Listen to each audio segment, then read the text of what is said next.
The Union Minister Piyush Goyal has said that when smart cities will be set up in the country, the 11 Industries Corridor, which we have defined, will cover the entire country like the Golden Quadrilateral.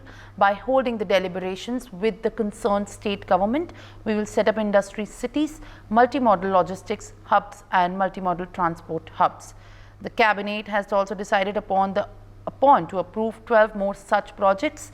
20 industrial townships will also be soon set up across the country. Now let's listen in.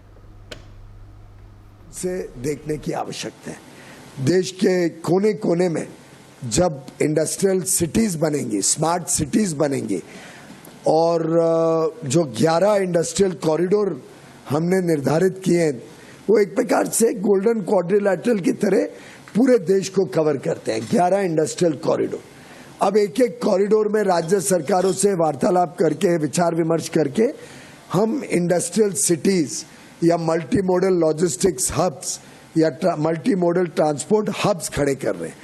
और ये जो जाल अब बिछ रहा है, अभी तक 4 प्रोजेक्ट्स तो बहुत तेजी से लग चुके हैं, 4 पे काम शुरू हो गया है और आज माननीय वित्त मंत्री ने 2 प्रोजेक्ट और कैबिनेट ने 10 ऐसे 12 और प्रोजेक्ट्स तय करके अप्रूव करके 20 इंडस्ट्रियल स्मार्ट सिटीज टाउनशिप्स इस देश के अलग अलग राज्यों में अब शुरू हो गई हैं।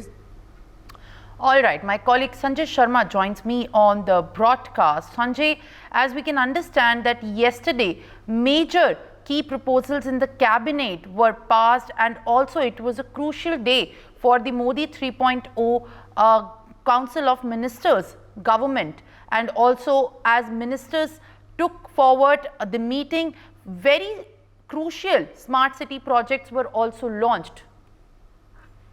बिल्कुल, कैबिनेट ने कल बड़ा फैसला किया है। 12 शहरों में, देश के 12 शहरों में इंडस्ट्रियल स्मार्ट सिटी बनाई जा रही है। आगरा सहित देश के 12 शहरों का इसमें चयन किया गया और ये भी कहा जा रहा है कि लगभग 10 लाख डायरेक्ट रोजगार इससे जनरेट होगा, 30 लाख के करीब इनडायरेक्ट रोजगार इससे जनरेट होगा।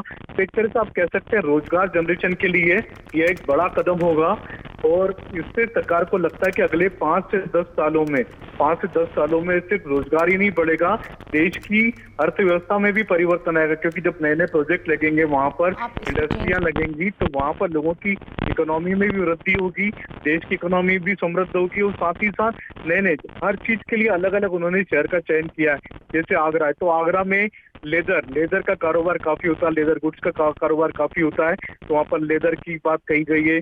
प्रयागराज, इलाहाबाद, वहाँ की बात है तो वहाँ पर इंजीनियरिंग की बात की जा रही है, वहाँ भी लेदर की बात कही जा रही है। अलग अलग शहरों का चयन किया गया है और हर शहर में क्या क्या क्वालिटियां हैं, क्या क्या चीजें वहाँ से पैदा हो सकती हैं, किन किन चीजों का वहाँ पर स्कोप है।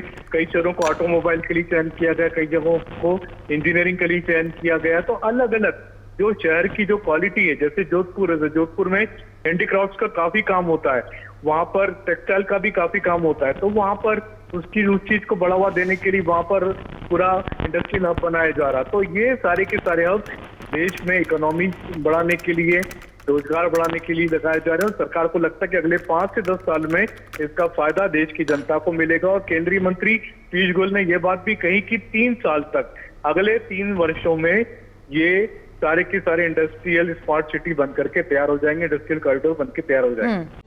For more such videos, subscribe to the NewsX YouTube channel, hit the bell icon.